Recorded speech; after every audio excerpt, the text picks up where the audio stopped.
জুলাই-আগস্টে গণহত্যার বিচার তাদের অন্যতম অঙ্গীকার বলে জানিয়েছেন অন্তর্বর্তী সরকারের আইন, বিচার ও সংসদ বিষয়ক উপদেষ্টা অধ্যাপক আসিফ নজরুল।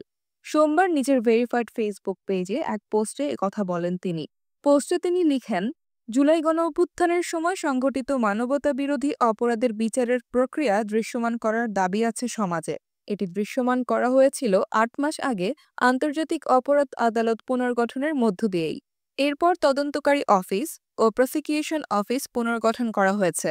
আসিফ নজরুল লেখেন, তদন্তকারী দল কয়েকটি মামলার তদন্ত শেষ করেছে। প্রসিকিউশন টিম পরীক্ষা নিরীক্ষা করে একটি মামলার ফর্মাল চার্জ গঠন করেছে। গতকাল এটি ট্রাইব্যুনালে জমা দেওয়ার পর তা আমলে নেওয়া হয়েছে। তিনি আরও লেখেন, ট্রাইব্যুনাল ফর্মাল চার্জ আমলে নেওয়ার মাধ্যমে একটি বিচার প্রক্রিয়ার আনুষ্ঠানিক যাত্রা শুরু হয়। সেটি গতকাল বাংলাদেশে শুরু হয়ে গেল।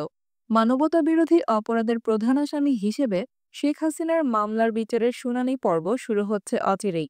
ইনশাল্লাহ ইউনূস স্যারের সরকারের শাসনামলেই এই বিচারের রায় পেয়ে যাব আমরা। গণহত্যার বিচার আমাদের অন্যতম অঙ্গীকার।